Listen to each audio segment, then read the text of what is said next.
안녕하세요. 정서적, 정신적 약자들을 위한 방송 조은의 마음 약국입니다. 저는 27년차 조울증 관리하고 있는 조우입니다.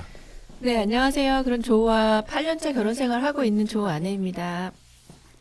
네, 조우 아내님 일주일 동안 잘 지내셨나요?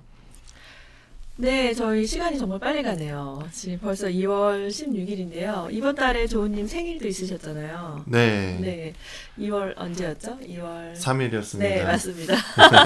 엊그제였던 것 같은데 벌써 2월 중순을 향해 가고 있습니다. 안녕하세요. 네, 장우성님 반갑습니다. 목소리님 반갑습니다. 저희가 오늘부터 처음으로 12시 방송을 시작했어요. 네, 지난 방송에서 한 분께서 12시에 방송을 하면 직장 다니시는 분들이 점심시간에 저희 방송을 들을 수 있지 않을까 이렇게 말씀을 네. 해주셔서 어떤 분 K 리커버리 님이 네, 네, 마이크가 좀 안 좋은가 보네요. 이제 잘 들리나요? 네. 조그맣게 말할까요? 오늘 소개해 주실 책 좀 말씀해 주세요. 네, 오늘 소개해 드릴 책은 저희가 그동안 쭉 정신질환과 관련된 책들을 소개해 드렸는데 오늘은 조금 특별하게 여러분들 잘 아실 거예요. 오은영 박사님이라고 여러분 아시나요? 그 뭐 유명하시죠? 그 이제 강아지계 강영욱 씨가 있다면 또 네, 어린아이들에게는 오은영 박사님이 네, 네. 네, 그 요즘 TV에서 금쪽 같은 내 새끼라고 육아 프로그램이 있어요.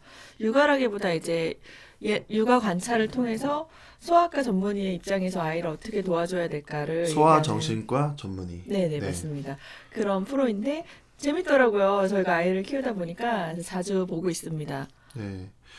그 방송에 나오시는 오은영 박사님께서 쓰신 책인데요. 네. 어떻게 말해줘야 할까? 책 제목이 어떻게 말해줘야 할까입니다. 네, 은혜진님 안녕하세요. 반갑습니다. 오, 목소리님 슈퍼챗 감사합니다. 박수 치고 계시네. 시작부터, 네. 네, 훈훈하네요. 네. 책 제목은 어떻게 말해줘야 할까? 글 오은영, 그림 차상민님, 출판사는 김영사이고요. 책 가격은 정가로 17,500원입니다. 네. 저희가 이 책을 선택한 이유가 있을까요, 조아니님? 사실 저는 제가 고른 게 아니고요. 조우님이 이 책을 주문하자고 하셔서 네, 네. 봤는데 챕터가 굉장히 짧게 짧게 되어 있어요. 그래서 네. 이 책을 쓰신 박사님께서 아무래도 육아하는 부모들의 집중력 짧음을 이해하시고 맞아요. 길게 읽으면 한 챕터를 못 읽기 때문에 네. 굉장히 일기같이 그림과 같이 짧게 나와 있는데 일상에서 적용할 수 있는 대화체들이 굉장히 많더라고요. 네. 뒤에 책에 이제 타이틀로 적혀져 있는 글을 몇 개 읽어드리면 이렇게 말해보면 어떨까요? 이렇게 제안하시면서 아이가 울고 있을 때 뚝 뭘 잘했다고 울어 이렇게 하지 마시고 다 울 때까지 기다려줄게 네. 하고 아빠랑 치우기로 약속했잖아 이렇게 하지 마시고 내가 치워야 하는데 갔다 와서 꼭 치우자 이렇게 말하라고 네. 네.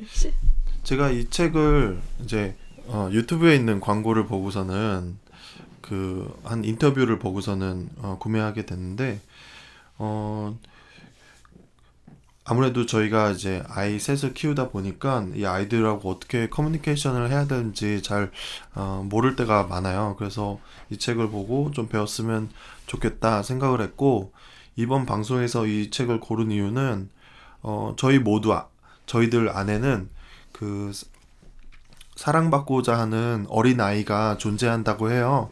그래서 이 책에서 말하는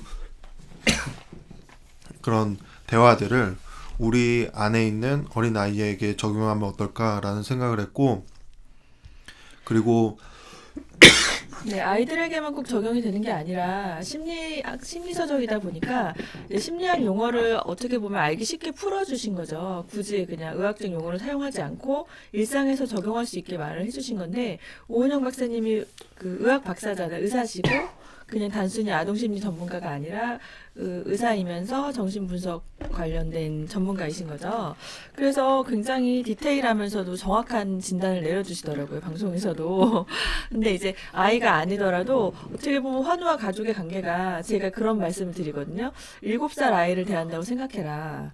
그러니까 네. 환우가 증상이 한참 올라왔을 때는 원래 그런 사람이 아닌데 대화가 안 돼요. 네. 그리고 정상적인 논리로 얘기를 하면 뭐 무조건 화를 낸다든지 다른 말로 화제를 뭐 핑계를 댄다든지 좀 그런 경우가 많은데 그 사람이 지금 아프기 때문에 7살 아이와 같다고 생각하고 부드럽게 대해주시고 그 환우가 느끼는 감정을 공감해주고 사실의 잘잘못에 대해서 너무 길게 얘기하지 마시라 저는 그렇게 얘기를 네. 하거든요. 그러니까 특히 조증이 좀 많이 올라온 상태에서는 본능에 충실한 사람이 되었다고 해야 될까요?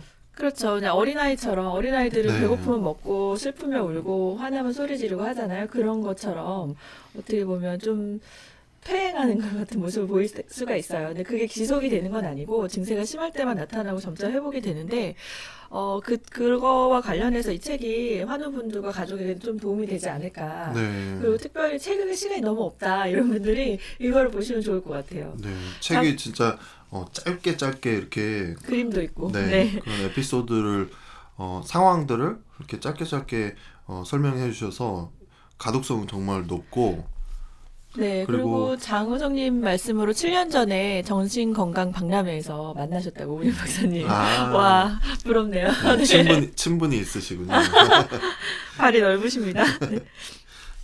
저희에게 상담해 오시는 많은 분들이 가족, 그러니까 환우에게 어떻게 대화를 하면 좋을지에 대해서 물어보시는 분들이 많은데 어느 정도 이 책에서 그런 부분들을 가르쳐 주지 않을까라는 생각을 하면서 이 책의 내용들을 여러분께 소개를 해드리고 싶습니다. 네, 제가 30페이지를 한번 읽어드려 볼게요. 아이들은 왜 문제를 일으킬까요? 상담 오시는 엄마들이 박사님에게 이렇게 묻습니다. 원장님, 도대체 저희 애는 왜 이럴까요? 다른 애들은 안 그러잖아요. 우리 아이만 문제가 있는 것 같다라는 식의 말씀을 하신대요. 그런데 그러면 이렇게 대답해 주신대요. 살아있기 때문에 그래요. 아이는 살아있는 생명체거든요. 아, 살아있기 때문에 어떤 상황에서 문제 행동이 나올 수 있고 그것은 당연한 거다. 네, 그리고 우리는 사실 살아있는 동안 항상 문제를 일으키잖아요. 네, 어른이 돼서도 마찬가지입니다. 하루 24시간 동안 문제를 한 번도 안 일으키고 실수를 하지 않고 사시는 분은 아마 없을 거예요. 그렇죠? 네, 자기의 계획을 제대로 이루지 못할 때도 있고, 뭐 외부의 상황으로 화를 내거나 짜증이 나거나 뭐 여러 그런 실수를 하거나 잘못된 선택을 할 수 있잖아요. 네, 근데 아이들도 마찬가지라는 얘기를 하시는 거죠. 근데 그런 관점에서 봤을 때는 우리 아이가 문제 아이가 아니라 저걸 어떻게 도와줄 수 있을까 이렇게 생각하게 된다는 거예요. 네. 그런 시각 자체가 바라보는 시각 자체가 다른 것이 참 그런 출발점이 다르지 않나라는 생각을 하는데 네. 이 오은영 박사님을 인터뷰한 영상에서 그 오은영 박사님이 자기 아들이 있다고 해요. 네네. 근데 아들이 많이 이제 대학 이제 성인이 되셨겠죠. 성인인데 아직 결혼은 아직 안 하고 근데 기자가 물어보는 거예요. 아들이 결혼해서 아이를 낳으면 오은영 박사님이 좀 보살펴 주실 수 있냐라고 여쭤봤더니 뭐 손주를 이렇게 보살펴 주는 건 너무 좋은 일이죠. 이러면서 본인이 많이 이렇게 도와줄 거라고 하셨는데 진짜 오은영 박사님의 손주면 어떨까? 네, 그게 또 박사님도 그렇게 얘기하셨어요. 자기 자녀는 잘 그게 되지 않는다. 네, 스스로 그렇게 얘기를 하셨거든요. 근데 뭐 물론 훌륭하게 저희보다는 여러 가지 스킬과 또 넓은 마음으로 아이를 키우실 것 같은데 그 얘기가 왜 나왔냐면 그 프로에서 황혼 육아에 대해서 나왔었어요. 네, 노인이신데 따님이 이제 직장을 다니기 때문에 어쩔 수 없이 자녀들을 돌봐주시는데 그 할머니가 아기를 너무 예뻐하는 거예요. 그래서 그 아이가 좀 스마트폰 중독 같이 좀 그런 상황이었는데 그걸 계속 허용을 해주는 거죠. 또 손주이다 보니까 너무 예쁘기도 하고 안쓰럽기도 하고 뭐 여러 감정에 의해서 이렇게 잘 웃고 되게 다정하신데 안 돼, 하지마, 이거는 안 되는 거야를 잘 못하는 분이셨어요. 네. 그 얘기를 하시면서 이제 패널들 사이에서 황혼융아 얘기가 나왔는데 그럼 박사님 혹시 아드님이 결혼하면 아이를 봐주실 거냐 했더니 저는 좀 봐주려고 한다. 네. 그래서 그게 왜 나쁘냐. 조부모가 아이를 봐줄 수도 있다. 물론 본인이 원치 않으시면 억지로 맡길 수는 없지만 자기는 자기 아이를 봐주고 싶다고 얘기를 하셨거든요. 네. 그렇게 많은 부모들이 아이를 데리고 오은영 박사님 센터에 가서 네. 좀 상담을 받고 싶어 하는 분들이 그렇게 많다고 하잖아요. 네. 뭐 예약을 하면 몇 달 동안 기다려야 된다고 했죠? 처음에 가면 박사님은 만날 수도 없고요. 네. 그 밑에 다른 직원분과 상담을 하고 그래서 어느 정도 이제 진단이 나오고 한 다음에 나중에 또 오은영 박사님이 연결해 주시는데 거의 뭐 4, 5개월 기다려서 아니요 그렇게까지는 아니었어요. 2달? 과장하지 마세요. 근데 이제 그만큼 육아에 대한 고충을 토로하는 분들이 많다는 거죠. 네. 근데 사실은 조울증 가족분들도 그런 센터가 있다면 정말 찾아가고 싶을 것 같아요. 이런 상황에서 어떻게 해야 되고 이건 왜 그러는 거고. 또 워낙 이제 방송을 보면서 느끼는 거지만 이 솔루션이 너무나 좋은 거예요. 아이마다 케이스마다 솔루션을 너무 좋게 해주셔서 저라도 아이가 좀 아이에 대해서 궁금증이나 아니면 좀 문제가 있을 때 오은영 박사님을 만나고 싶은 그런 생각이 드는데 네, 장우석님 5,000원 슈퍼챗 감사합니다. 와, 맛있는 거 사 먹겠습니다. 네, 저희가 근데 뭐 이 박사님을 칭찬하려고 이 책을 고른 건 아니고 네. 이제 이것을 보면서 저희가 어떤 것들을 도움을 받을 수 있을까 책을 좀 더 소개를 해드릴게요.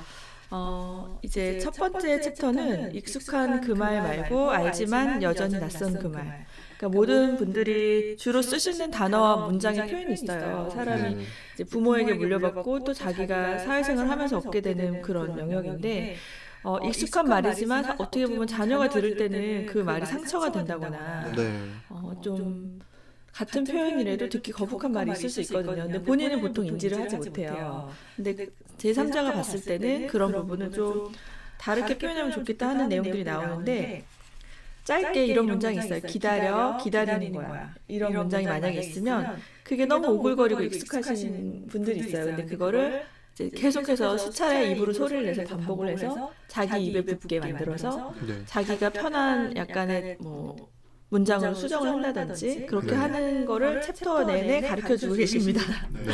안 되는 거야 이렇게 말하는 거. 아 그런 마음이었구나. 너 마음은 그랬구나. 이렇게 네. 말해주는 거죠. 공감해 주는 거. 네. 그리고 아이들이 뭐 시계를 잘 볼지 못하잖아요. 그래서 네. 무슨 놀이를 하거나 할 때 지금 나가야 돼, 뭐 5분 있다 나가야 돼 이렇게 말하는 것보다 시계바늘이 지금 1에 있지 2에 오면 나갈 거야 이렇게 말을 해준다든지. 네. 조 안의 목소리가 좀 그런가요? 그러면은 저희가 마이크를 하나를 가지고 하도록 하겠습니다. 네. 네. 피드백 감사합니다. 지금 괜찮나요? 제 마이크를 뺐는데요. 네. 계속 해주시죠. 네, 그래서 이런 표현들, 이제 나도 모르게 익숙했던 말들을 좀 돌아보게 되는 거. 근데 사실은 가족 중에 환우가 발생해도 그런 돌아보는 시간들을 갖게 되는 것 같아요. 네. 사실은 발병 이전에는 가족이 모두 모여서 그런 대화의 시간을 가질 일이 사실 많지 않잖아요. 다들 직장과 학교로 바쁘기 때문에. 네. 그런데 이런 병이라는 것 때문에 가족 회의를 하게 되고 또 이제 작지만 소중한 일상의 행복을 깨닫게 된다고 해야 되나요? 네, 뭐 제가 조은이 한참 안 좋았을 때는 눈을 마주치면서 그냥 일상 대화하는 거를 너무 하고 싶었어요. 네. 대화가 안 되기 때문에 네. 눈만 마주치면 이렇게 날카롭고 자기 말만 하고 가버리고 아니면 막 화를 낸다거나 싸움이 되기 때문에 네. 그냥 오늘 뭐 먹을까? 뭐 저번에 갔던 거기 좋았지? 뭐 이런 아주 일상적인 대화 있잖아요. 네. 그런 게 되게 그리웠거든요. 네. 그런 당연한 것들을 또 감사하게 되는 네. 것 같아요. 네. 늦었지만 죄송합니다. 제가 네. 많이 아팠어가지고. 지금 눈을 마주치려고 하는데 네 아름답네요. 네.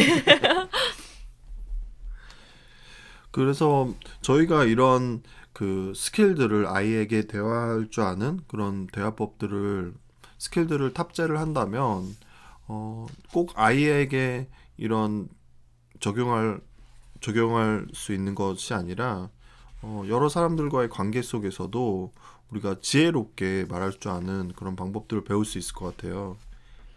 네, 그리고 또 감동을 받았던 게 84페이지에 보시면 부분을 전체로 오해하지 마세요라고 나와 있어요. 부분을 전체로. 네. 네. 그 자신의 자녀에 대한 걱정, 초등학교 6학년 아이를 말을 너무 안 듣는다면서 이제 걱정이라고 나왔는데, 네. 6학년이면 사실 남자아이들은 약간 사춘기일 수 있잖아요. 네. 이제 몸도 마음도 커지고 괜히 약간 부모에게 반항하는 시기. 네. 근데 우리 때는 사실은 사춘기가 중고등학교 때 있었던 것 같아요. 근데 맞아요. 요즘 네. 아이들은 초등학교 고학년에 온다고 하더라고요. 네. 네. 예, 그래서 이제 더 이상 어린아이가 아니고 그렇다고 어른도 아닌 애매한 나이에서 이제 약간 말을 안 듣고 태도가 불손하고 뭐 이런 문제겠죠. 근데 그분에게 얘기했던 게 아이가 했던 행동이나 말의 부분을 그 아이의 전체로 오해하지 말라. 아이가 뭐 싫어요. 뭐 아빠가 저한테 해준 게 뭐 있어요. 만약 이렇게 했다면 네. 그 말만 잘못된 거지. 그 말을 했던 아이 전체가 잘못된 건 아니잖아요. 네. 근데 이제 부모의 입장에서는 그 아이 전체가 잘못됐다는 식으로 야단을 치거나 훈계를 할 경우가 사실은 많죠. 그렇죠. 근데 그냥 한 번에 한 가지씩만 가르쳐라 이렇게 얘기하시면서 그 말 자체만 가지고 얘기를 하고 길게 말하지 말으라고. 우리가 사실 사회생활 하면서도 네. 우리가 듣기 싫은 말들을 한다거나 약간 이제 꼰대 같은 그런 분들 만나게 되면 네. 그분의 이제 그런 부분적인 말들을 듣고서는 그 사람 전체를 저 사람은 꼰대 이렇게 생각하는 경우가 있는데 그런 것도 그런가요? 저는 그런 적이 없는. 저만 그랬군요. 네, 조은님 주변에 꼰대가 있으신가 보죠? 근데 저는 그 표현 되게 안 좋은 것 같아요. 꼰대라는 표현이. 맞아요. 근데 나이가 드신 분들이 그분들이 살아왔던 인생의 역사를 우리는 모르잖아요. 그 나이가 되기까지 우리랑 다른 세대를 사셨고 또 그 자리에 올라가기까지의 노력과 수고가 있는 건데 그러니까요. 그냥 그때는 그렇게 행동하는 게 잘못된 행동이 아니었어요. 그분들이 젊을 때는. 근데 지금 우리의 눈으로 봐서 잘했네 잘못했네 얘기하면서 옛날 사람 취급을 하는 건 사실 아니지 않나. 우리도 그렇게 되면 10년 뒤에 20년 뒤에 아주 무시를 당할 수 있습니다. 네. 우리도 영원히 젊은 게 아니기 때문에. 네, 그분들의 노력과 수고가 있었기 때문에 우리가 이런 환경에서 살 수 있는 건데. 이제 우리나라처럼 경제가 이렇게 급변한 경우가 전 세계적으로 유례가 없다고 하죠. 네. 뭐 다들 아시겠지만 6.25 전쟁 이후에 굉장히 전 세계 빈곤 국가였다가 200 몇 위에 된 빈곤 국가였다가 30년 만에 경제 성장을 이뤄서 그 뒤로는 계속 잘 사는 나라로 지금 경제적으로 봤을 때 OECD 뭐 10개국에 11인가 하죠. 들만큼 경제 발전을 이루었는데 그렇게 급격한 발전을 이루었기 때문에 어떻게 보면 지금 수준에 누려야 되는 경제 수준과 사회적인 문화적인 수준이 따라가지 못하는 것 같아요. 좀 그런 면이 네, 있는 그런 것 같아요. 면이 있죠. 물론 훌륭한 분들도 많지만 그러니까 모두가 약간은 겪어가고 있는 과정이라고 해야 되나요? 네, 그래서 저희 부모님들은 우리의 그런 문제에 대해서 그렇게 심각하게 생각하지 않고 그냥 넘어가거나 네. 좀 이렇게 지금처럼 이렇게 아이들에게 집중해서 관심을 갖고 이렇게 사시지는 않았던 것 같아요. 저희 부모 세대는. 그래서 저희가 어릴 때는 그냥 밥만 먹고 자랐죠. 그쵸, 학교 뭐, 갔다 와서 가방 던져놓고 네, 밖에 나가서 골목길에서 친구들하고 막 놀고 뭐 고무줄놀이 하고 뭐 그 돌멩이로 막 구슬치기 하고 막 놀다가 해질 때쯤 밥 먹어라 이러면 들어가고 그러니까요. 그렇게 살았던 것 같은데 요즘은 그럴 수가 없죠. 네. 네, 세상이 험하기도 하고 미세먼지도 많기 때문에 마스크를 쓰고 다녀야 하고. 네, 도빈님께서 환절기에 힘이 든다라고 얘기해 주셨어요. 네, 많은 환우분들께서 환절기 때 좀 변화를 느끼세요. 그래서 그 그러니까 환절기 때 조심을 한우가 많이 하셔야 아닌 되는데. 그 일반인 분들도 환절기에 감정 기복 있는 분들이 있어요. 보통 남자는 가을을 타고 여자는 봄을 탄다고 얘기하잖아요. 네. 그게 그냥 우스갯소리로 계절의 변화를 얘기한 거지만 사실은 계절이 변화하면서 이제 신체 호르몬도 변화하고 또 뭐 일조량이나 이런 햇볕을 쐬는 것도 많이 차이가 있기 때문에 실제로 감정 변화에 영향을 미칩니다. 근데 네. 더군다나 환우분들은 당사자분들은 이제 더 민감하기 때문에 미리 대처할 수 있으면 좋죠. 환절기를 대비해서 뭐 예를 들어서 이제 안정적인 생활을 하고 계시는 분인데 환절기가 와서 증상이 더 올라온다 하시면 병원에서 좀 약을 처방을 증량을 하신다든지 네네. 아니면 뭐 하고 있는 일의 분량을 좀 줄이고 좀 더 쉬신다든지 미리 알 수 있어서 대비할 수 있으면 좋을 것 같아요. 네. 그리고 본인의 변화에 대해서 가족분들에게 좀 알리시는 것도 좋을 것 같아요. 나 요즘 좀 예민해진 것 같다. 이렇게. 스스로 인지할 수 있으면 제일 좋죠. 본인이 느끼시고, 아, 내가 좀 뜬 것 같은데 라고 한다면 너무나 좋죠. 그리고 만약에 그게 어렵다면 주변에 뭐 배우자나 부모님이나 가족분들이 그걸 체크해 주시는 게 좋고, 장우석 상담사님이 얘기하셨는데, 정말 제발하면 눈에서 레이저가 나온다. 근데 저도 그거 무슨 말인지 알 것 같아요. 그거를 그런 상태까지 가지 않는 게 제일 좋지만 어쩔 수 없이 그렇게 됐을 때 사람의 눈이 마음의 창이라고 하잖아요. 눈빛이 달라지거든요. 그러니까 환우인 것과 환우가 아닐 때의 눈은 전혀 다릅니다. 똑같이 화를 내도 눈에서 빛이 납니다. 네. 네. 아니, 저 이거 보면서 이거 조우님 이 챕터 좀 읽어보셨으면 좋겠어요. 네. 아이가 부모 말에 반기를 들 때 그것이 부분이라는 사실을 의심하지 마세요. 부분을 전체로 오해하면 아이가 아빠의 가치관 전체를 인정하지 않는 거라고, 엄마가 얼마나 사랑으로 키웠는지 모르는 거라고 오해하게 됩니다. 그러다 보면 얘가 나를 무시하네? 어떻게 나한테 이럴 수 있어? 라는 생각에 부모는 화가 납니다. 아이는 아빠의 그 행동이, 엄마의 그 말이 불편하다는 거예요. 그 부분에서는 부모와 생각이 다르다는 겁니다. 아이가 말하는 부모의 부분을 부모의 전체로 오해하지 마세요. 네, 어떤 말씀인지 확 와닿지 않으시나요? 네. 얘가 내 말을 무시하네?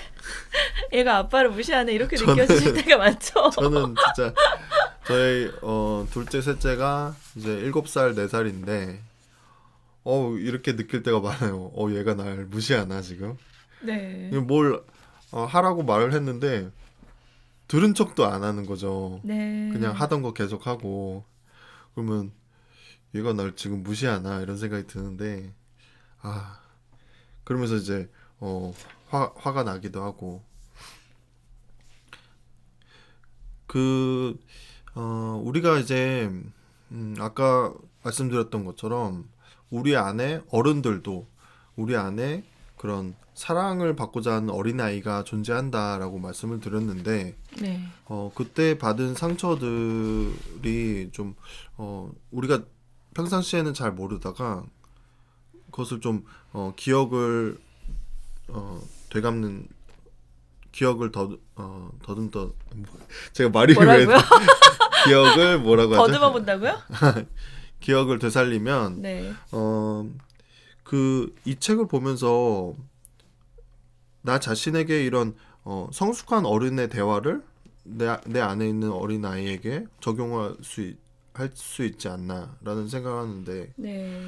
근데 이게 이제 타인에게만 적용할 게 아니라 스스로에게도 적용할 수 있을 것 같아요. 어떤 상황이 됐을 때 본인이 듣고 싶은 위로의 말들이 있잖아요. 네, 누군가 나에게 해주면 너무 좋겠지만 그럴 상황이 안 될 때 내가 나에게 그래 정말 힘들었는데 너무 잘 참았어. 잘 통과했어. 네, 너라면 잘할 수 있을 거야. 이런 말들을 네, 적용해 주는 것도 좋지 않을까. 네. 갑자기 그런 생각이 드네요. 네. 네, 여러분도 채팅방에서 혹시 지금의 나에게 뭔가 이렇게 해주고 싶은 말, 위로가 되는 말 있다고 한다면 채팅방에 적어주시면 저희가 방송에서 좀 소개해드리도록 하겠습니다. 뭐 그 가사 일반 가요 가사 같은 그런 말들. 그냥 솔직히 나는 네가 참 좋아. 어때요? 이런 거 좋지 않나요? 네. 네, 이런 말 듣고 싶어 하지 않으세요, 보통? 맞아요. 그러니까 있는 그대로를 이렇게 용납받는 그런 말들. 네. 지금 채팅방께서 조현 정동 장애에 대해서 어떤 분이 물어보셨어요. 근데 뭐 보통은 이제 조현병이라고 하죠. 네. 그리고 이제 기본 장애 사파와 동시에 또는 그것과는 별도로 망상이나 환각 같은 증상이 최소한 2주 이상 나타날 네. 때라고 합니다. 정확한 진단에 대해서는 저희가 의사가 아니기 때문에 말씀드리긴 어렵고, 네, 현저한 증상이 2주 이상 지속이 돼서 정상적인 생활이 어렵거나, 뭐, 예를 들어서 환청이 들린다거나, 근데 환청은 그냥 그런 소리가 들리는 것 같아가 아니라 정말 귀에서 말하는 것처럼 명확하게 소리가 들린다고 해요. 뇌의 작용이기 때문에 사람이 소리를 들을 때 이제 청각 자극을 귀에서 들어오는 소리를 뇌에서 그거를 신호를 분석해서 들린다고 느끼는 거잖아요. 그렇기 네. 때문에 환우 입장에서는 정말로 소리가 들리는 거죠. 네. 그런 거라든지 뭐 이제 망상이라든지 촉각에 대한 것이 있을 수도 있고 이런 여러 감각의 증상들이 현저하게 나타나는 이상 증상이 2주 이상 지속될 때라고 볼 수 있습니다. 네. 그 이제 도파민과 관련해서는 도파민이 과다 분비가 된다면 이제 조울증의 조증이 나타날 수 있고 또 조현병도 도파민 과다 분비로 인해서 일어난다고 해요. 그리고 세로토닌 같은 경우는 우울증을 이제 우울한 감정과 관련된 네네. 호르몬이죠. 그래서 네. 이제 조울증 같은 경우에는 도파민과 세로토닌 동시에 그 관리를 해줄 수 있는 그런 약물들을 조울증 환우들에게 처방을 내린다고 하고 세로토닌 같은 경우에는 우울증 환우들에게 처방을 하죠. 그래서 네, 아까 제가 부탁드린 그 멘트들을 이제 채팅방에서 나오고 있는데 네. 너는 정말 많이 나아졌어. 지금 너무 보기 좋아. 라고 말하고 싶다고. 그리고 감정 휴지통님이 어떠한 상황에도 나는 너를 사랑한다. 이런 네. 제가 우리 애들한테 자주 해주는 말인 것 같아요. 얘네는 기억이 안 날지도 모르지만 너가 화를 내고 짜증을 내고 네가 잘못해도 엄마는 너를 사랑해. 엄마가 너를 혼내지만 너를 여전히 사랑해. 너를 사랑하는 마음 변함이 없어. 네. 그렇게 종종 얘기를 해주거든요. 네. 근데 우리가 모두 성인이지만 또 그런 따뜻한 말을 듣고 싶은가 봅니다. 네, 그쵸. 저도 네. 그렇죠, 뭐. 조 아내님께서는 어떤 말 듣고 싶으세요? 아무도 저한테 아무 말도 안 해주셨으면 좋겠어요. 아니, 저희 애기들이 3명인데, 그러니까 저도 형제가 2명으로 자랐고, 조우님도 2명 형제로 자랐고, 대부분 이제 저희 때는 2명이신 분들이 많았던 것 같아요. 옛날 산하 제한 정책 해가지고 나라에서 애기 많이 못 낳게 했었잖아요. 그때는. 거의 둘 정도 예, 하나나 둘째를 둘. 낳고 네. 셋째 낳는 불임 수술을 나라에서 돈을 안 받고 공짜로 해줬었어요. 그때. 네. 당신 그랬다고 지금 하더라고요. 생각하면 진짜 말도 안 되는 네. 인권 침해인데, 아니, 강제로 한 건 아니고, 이제 그걸 하면은 뭐 혜택을 준다든지, 뭐 수술도 공짜로 해주고 막 이렇게 했거든요. 네. 그래서 2자녀인 곳이 많은데, 2자녀를 기르는 거하고 3자녀는 정말 천지 차이예요. 네. 저희가 해보니까 2명일 때는 아빠가 1명씩 케어할 수가 있잖아요. 근데 3명이 되니까 아이들의 욕구가 충돌하는 거예요. 서로 자기가 원하는 뭐를 맞아요. 해달라고 했을 때. 첫째랑 둘째랑 충돌하고 둘째랑 셋째랑 충돌하고 예, 싸우는 거 말고 그것도 있지만 네. 이제 뭐 1명은 배고픈데 1명은 이거 놀고 싶고 놀이를 할 때도 얘는 로버트 놀이 하고 싶고 얘는 소꿉 놀이 하고 싶고 쟤는 엄마 아빠 놀이 하고 싶을 때 네. 그런 걸 어른은 2명이니까 조율하기 굉장히 어렵잖아요. 그래서 자녀가 3명인 거는 정말 쉽지 않다. 한 번도 걸어보지 않은 길이어서 그래서 이 말을 왜 했냐면 이렇게 길게 저희 아이들이 하루 종일 저한테 말을 해요. 3명이. 근데 말을 하다가 옆에 1명이 또 말을 시작하면 자기 말이 안 들릴까 봐 크게 얘기를 해요. 그래서 되게 크게 서로 말을 하거든요. 그래서 좀 조용하고 어른들끼리 있을 때는 한 사람이 말하면 기다려주잖아요. 애기들은 그게 안 돼가지고 좀 정신이 없기 때문에 저는 좀 조용했으면 좋겠습니다. 이런 청각 노동이 심하다. 네네, 맞아요. 네, 노이즈가 굉장히 심합니다. 너무 사랑하지만 3명이 한 번에 말하기 때문에 그래서 아무도 나에게 말 걸지 않는 그런 환경에서 좀 지내고 쉬고 싶다. 네, 맞습니다. 네.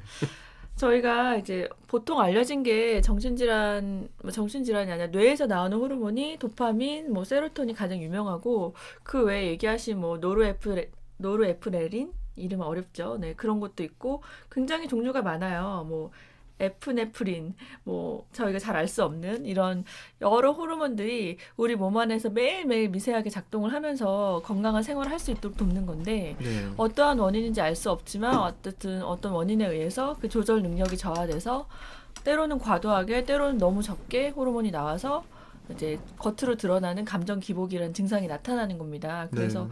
원인을 알 수 없기에 이제 사실은 증상에 의한 처방을 할 수밖에 없는 거죠. 뇌가 네. 너무 복잡한 메커니즘을 갖고 있잖아요. 우리가 네. 뇌를 다 알 수 네. 없어서 그래서 이제 약을 통해 도움을 받는 건데 사실은 조울증하고 조현병은 약간 좀 비슷한 면이 많다고 들었어요.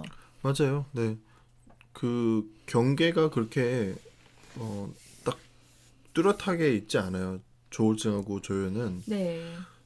조울증이 좀 스펙트럼이 넓어서 그 오른쪽으로 이렇게 가깝다고 하면 조현에 가까운 그런 모습을 보이고 네. 왼쪽에 가까운 것은 우울증에 가깝게 이렇게 나타나는데 그래서 의사분들도 꼭 조울증 약, 조현병 약 이렇게 구분짓지 않고 때에 따라서는 조현 환우들에게 쓰는 약을 조울증이신 분들에게도 사용하고 네. 이렇게 하기 때문에 예, 제가 먹는 약도 네, 제가 먹는 약도 조현에 쓰이는 약이죠. 그런 경우는 들어봤어요. 약이 이제 신약이 개발이 됐는데 보통 그 목적을 위해서 개발한 게 아닌데 의외의 효과가 발견돼서 그 약으로 쓰이는 경우가 종종 있잖아요. 네, 네. 그런 경우의 약인데 이제 우리나라에서는 건강보험공단이 건강보험에서 전체적인 그런 약이나 이런 걸 관여를 하잖아요. 그래서 보험에서 수가를 인정을 해주면 널리 쓰일 수 있는 거고 보험 적용이 안 되는 약들은 환자 입장에서는 비용이 너무 고가이기 때문에 자주 사용 못 하게 되는데 이제 조현병 약으로만 허가가 난 거예요. 근데 그 약이 조울증에도 효과가 있기 때문에 처방을 해주겠다. 네, 근데 대신에 병명이 조현병으로 나간다. 네, 이렇게 네, 하시는 경우가 있었습니다. 네.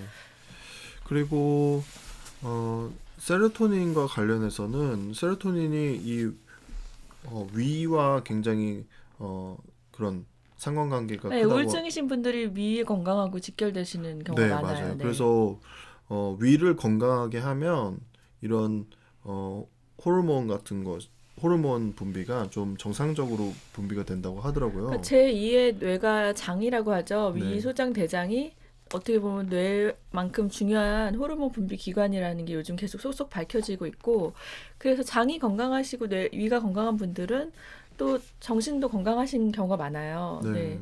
근데 반대로 이제 위 때문에 우울증이 왔다고 볼 수는 없지만, 그래도 위가 건강해졌을 때 우울증의 회복에 도움이 된다라고는 맞아요. 볼 수 있죠. 네, 네. 맞아요. 예. 예, 여러분들 위 건강 잘 챙기시기 바랍니다. 조우님의 지인분 중에 이제 조우님 부모님의 지인이신데 위담 한방병원이라고 유명한 네, 병원을 그분이 운영하시는 말씀하시기로는 이제 우리가 몸에 이렇게 담 걸렸다고 하죠. 이렇게 딱딱해져서 이렇게 네. 풀어줘야 되는. 그런데 위도 담이 걸릴 수 있다는 거예요. 아, 위가 네. 딱딱해지는 거예요. 네네네. 그래서 그렇게 되면 이제 소화도 잘 안 되고 이런 여러 가지 증상들이 나타나는데 그 위가 담 걸린 거를 풀어주는 그런 한방병원인데 예, 굉장히 뭐 많은 분들이 이제 그 병원을 찾아오고 치료를 받으시는데 특히 한국 분들이 이제 위 건강을 신경을 많이 안 쓰시죠.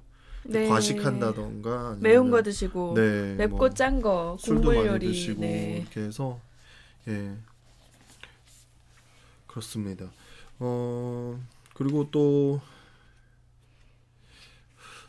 제가 전에 그 동료 지원과 교육을 받을 때 제가 제 자신에게 쓰는 편지를 한번 써본 적이 있어요. 네, 저번에도 한번 얘기해 네네, 주셨죠. 네. 네.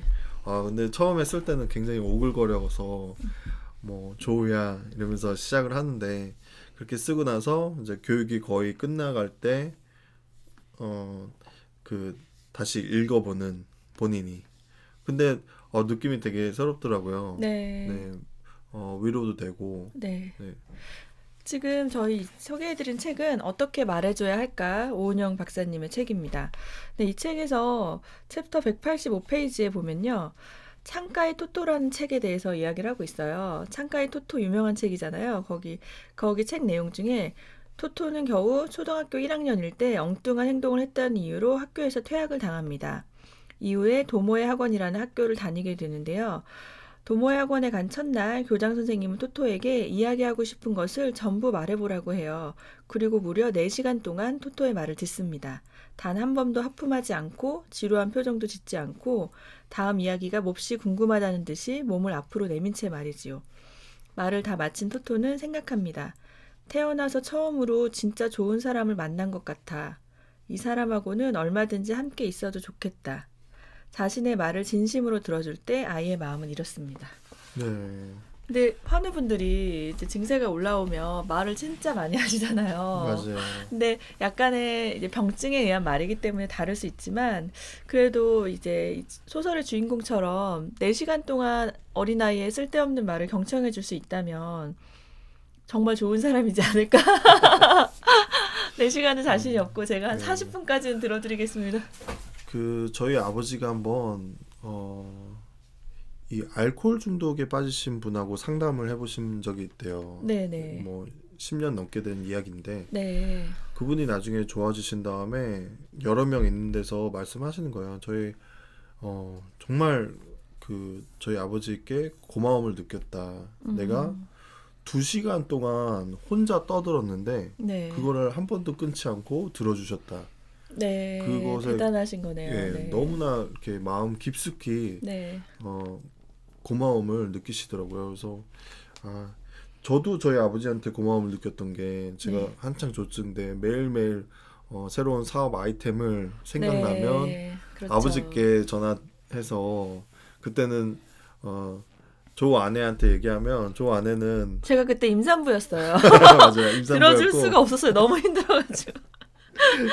아내도 안 들어주고 하니까 네. 아버지한테 매일 전화해서 뭐 이런 제가 아예 안 들어드린 건 아닌데요. 똑같은 얘기 계속 하시니까 너무 지겨워가지고. 네. 그래서 그랬는데 한 번도 전화를 먼저 끊으신 적이 없으세요. 근데 그게 이제 되돌아보면 너무 감사한 거죠. 네, 그래서 저 이 아이 말을 끝까지 들어주는 거 진짜 힘든데 뭐 2시간 동안 들어주는 거, 4시간 동안 들어주는 거 진짜 어렵고 네. 뭐 10분도 이렇게 계속 그쵸. 네.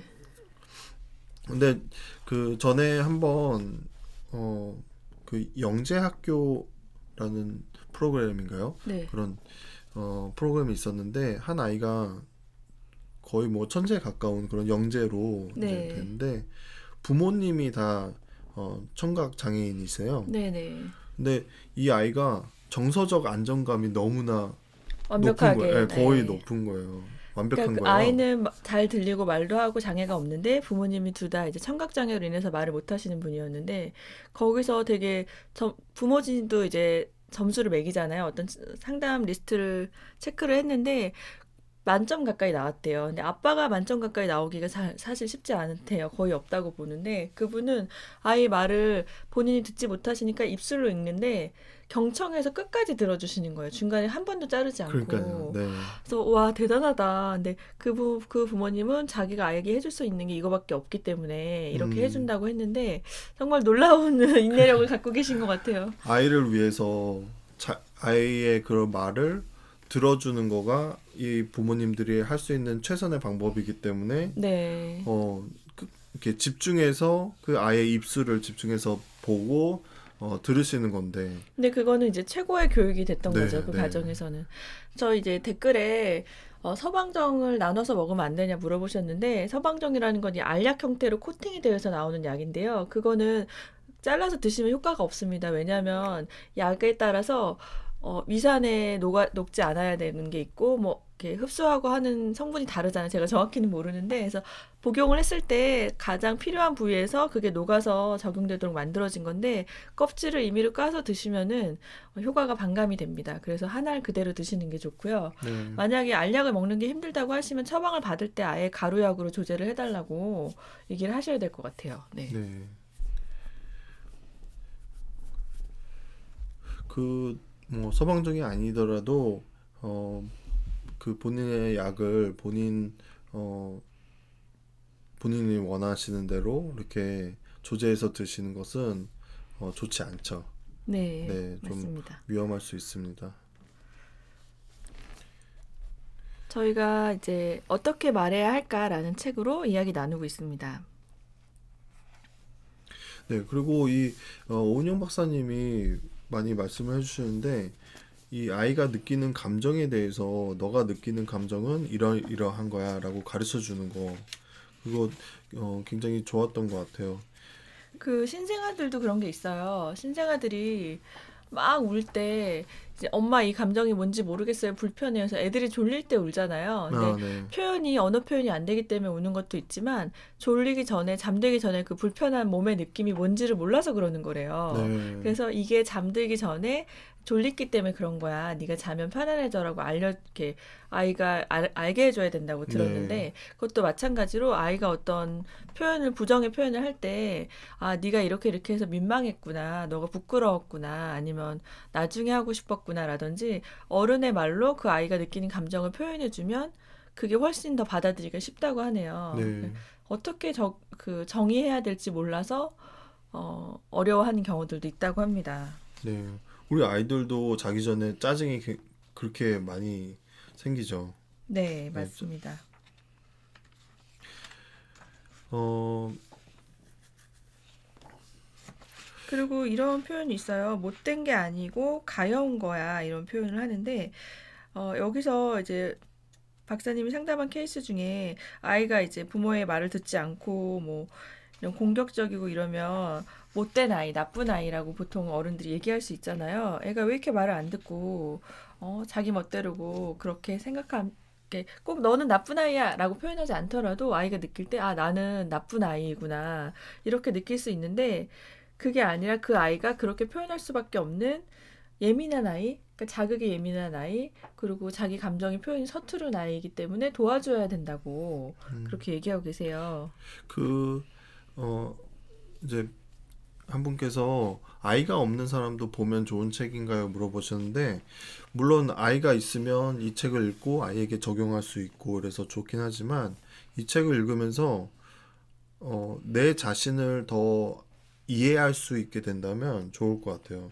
예를 들어서 어떠한 그런 상황이 이 책에서 소개가 됐는데, 내가 어렸을 때 느꼈던 감정과 비슷해. 그러면 내 자신을 더 이해하게 되고, 내가 왜 힘들었구나, 그거를 이해한다면, 그 부분을 좀, 스스로 이렇게 힐링이 되는 그런 시간을 가질 수 있을 것 같아서, 네. 아이가 없는 분도 읽으시면 좋을 것 같아요, 저는. 네.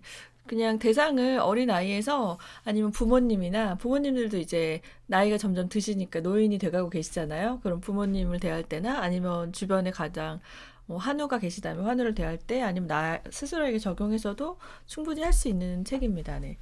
그리고 이 오은영 박사님께서 이제 우리가 흔히 이제 아이가 뭘 잘못했어 그러면은 애를 혼내잖아요. 근데 혼내는 게 아니라 또 잔소리하는 게 아니라 훈육을 해야 되는데 어, 이 혼내게 되면 아이가 그냥 부모님의 그 화난 모습만 보게 된대요. 근데 그 훈육은 어떠한 상황에서 너가 뭘 잘못했고 또 어떻게 해야 되는지에 대해서 가르치는 시간이라고 하더라고요. 네, 네, 맞습니다. 근데 그걸 아는데도 참 아이가 뭔가 잘못했거나 이렇게 육아, 부모의 예, 지금 표현하신 말이 127페이지에 나오는데, 육아에서는 마지막 장면 엔딩이 중요해요. 밥을 잘 먹지 않는 아이가 있다고 했을 때, 어떻게 하면 잘 먹을까 고민해서 좋은 재료로 막 요리를 했는데 애가 먹지 않을 때 마지막에, 너 진짜 밥 안 먹을래? 이렇게 화를 내버리면, 그 아이는 엄마가 나를 건강하게 하기 위해서 좋은 음식 해주신 건 다 잊어버리고, 마지막에 화냈던 것만 기억한다는 거예요. 네, 네, 그래서 항상 엔딩이 중요하다. 예, 그래, 오늘은 정말 먹기 싫구나. 그러면 내일은 이렇게 먹어볼까? 웃으면서 네, 그렇게 하라고 얘기하고 계십니다. 네. 네, 저도 참 어려운 것 같아요. 우리가 부모는 다 처음이잖아요. 이제 결혼하신 분도 있고 청취자분 중에 미혼이신 분도 있겠지만 마찬가지로 저희가 또 부부가 된 것도 처음입니다. 뭐 부부를 이전에 해봤던 건 아니잖아요.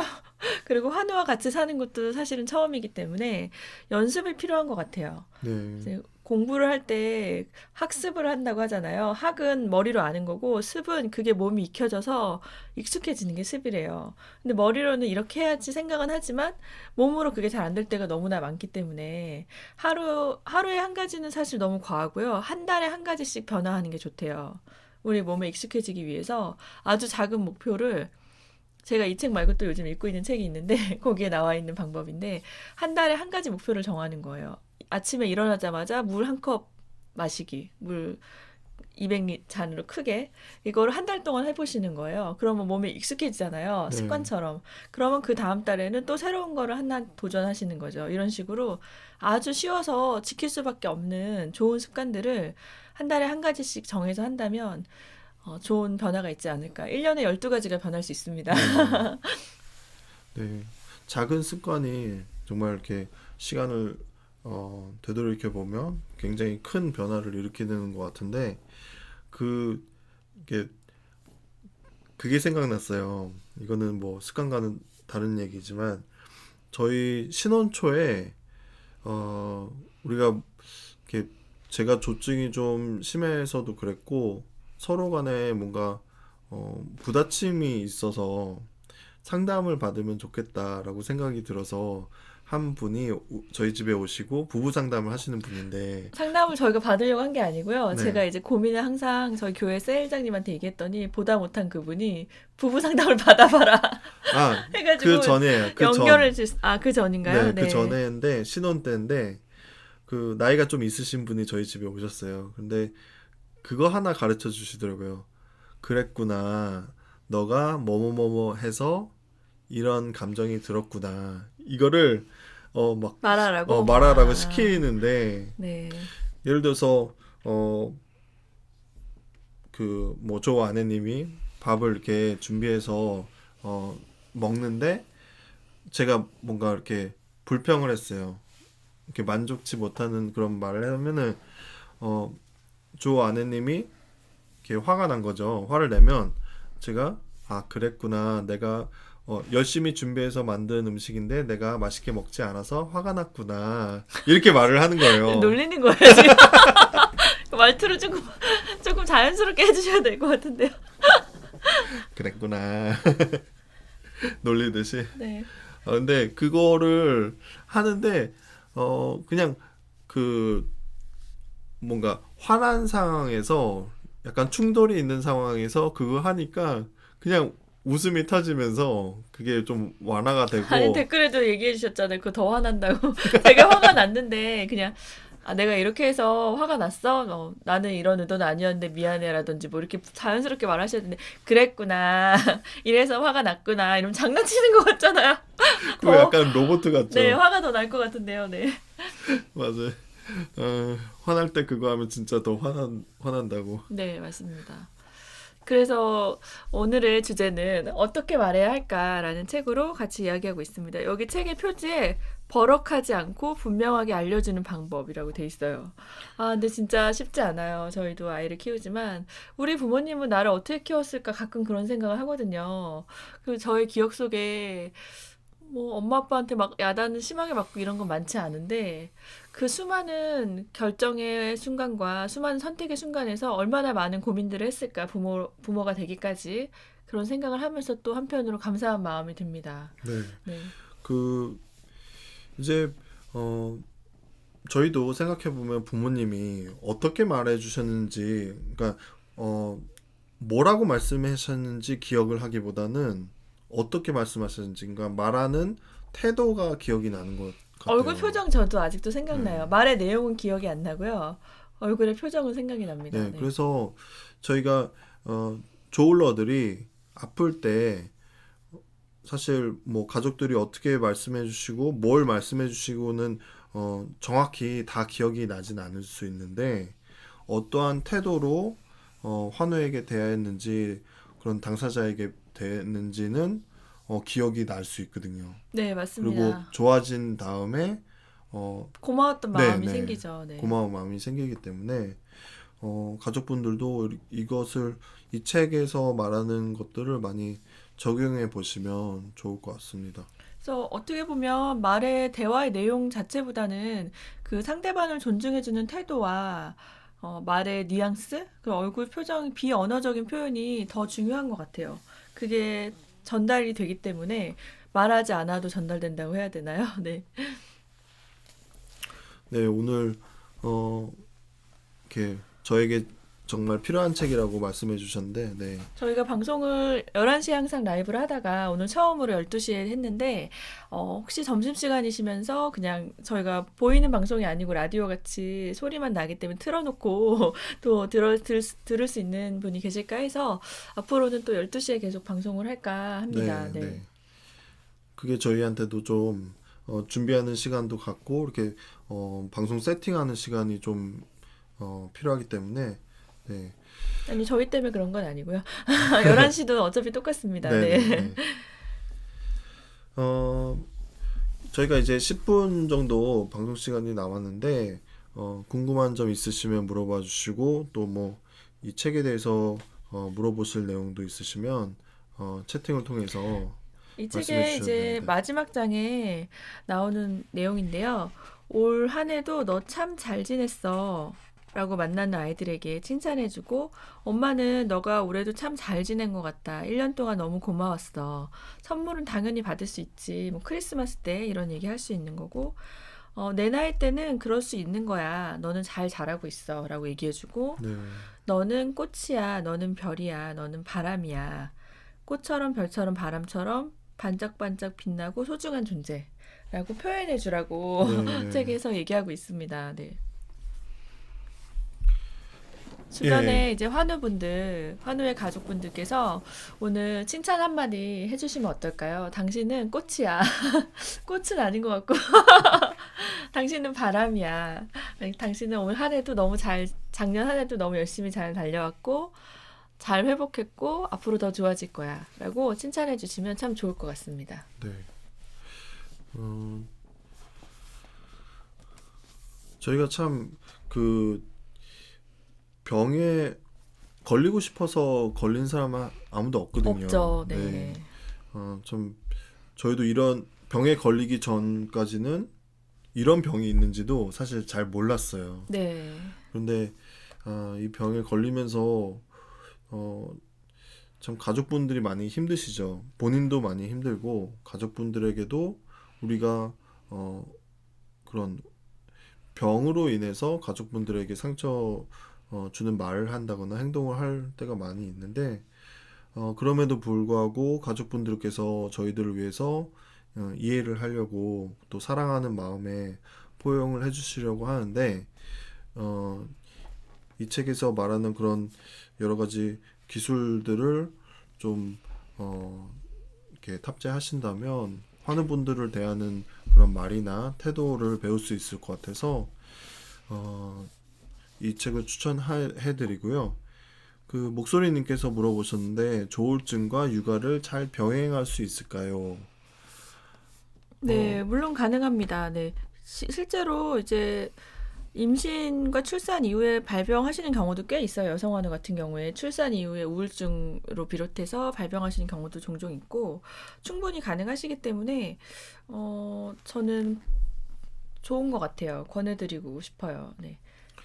그 그러니까 주변에 도와줄 수 있는 상황이 있는지 또 뭐 이제 남편분의 직종에 따라서 퇴근이 너무 늦지는 않는지 여러 상황이 있겠지만 요즘은 제가 알기로는 나라에서 산후도우미 제도가 잘 돼 있어서 출산하고 뭐 한 달에서 3주에서 한 달 정도를 도우미를 보내줘요. 그러니까 그 아기를 돌봐주시는 전문 인력을 보내주시고 아니면 그런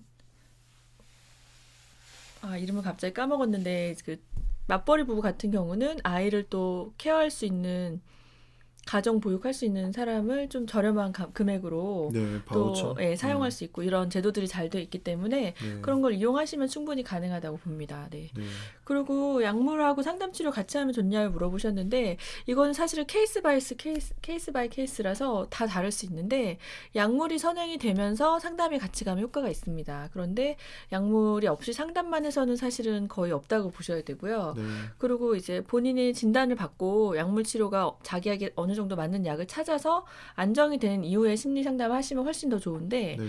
약을 막 찾아가고 있고 안정이 안 된 상태에서 상담을 하시면은 상담사분이 사실은 그게 케어가 안 되세요. 네. 효과도 없고 왜냐하면 인풋을 하면 뭔가 아웃풋이 나와야 되는데 뭔가 상담을 해도 전혀 진전이 없기 때문에 상담사도 굉장히 힘들고 지치게 되거든요. 맞아요. 그래서 너무 초기에는 병행하지 않으시는 게 오히려 좋은 것 같아요. 네. 네. 좀 증세가 이렇게 안정이 네, 되시고 안정이 되고 뭔가 그런 생각하는 것이 그 정상화됐을 때, 그러니까 증세가 안정이 됐다는 것의 가장 포인트는 아, 내가 어느 정도 도움이 필요한 사람이구나. 내가 본 병이 있구나를 인지하고 아니면 내가 안 좋았을 때 나로 인해서 가족과 지인들이 힘들었겠구나를 인정하는 상태 정도를 얘기합니다. 네, 그 정도가 됐을 때 심리치료를 하시는 게 훨씬 효과적이고 좋습니다. 네, 그 전에는 계속 치료하셔도 자기는 잘못한 게 없고 다 남 탓만 하기 때문에 네. 효과가 거의 없다고 보시면 됩니다. 네. 자기 스스로를 좀 객관적으로 바라볼 수 있을 때, 네, 완전히는 아니더라도 네, 그런 마음이 조금이라도 들 수 있을 정도로 이제 정상적인 사고가 가능할 때 하시는 거를 추천드립니다. 네. 네. 네, 지은혜님 슈퍼챗 감사합니다. 아, 네, 와, 감사합니다. 네. 저희가 이렇게 슈퍼챗 받은 걸로 책을 살 수 있을 것 같아요. 네. 네, 저희 집에 지금 읽어야 될 책이 쭈루룩 쌓여 있는데, 네. 네. 저희가 뭐 조은의 마음약 꼭 하기 전에는 그렇게 정신질환 관련 책이나 이런 책들을 많이 보지는 않았었어요.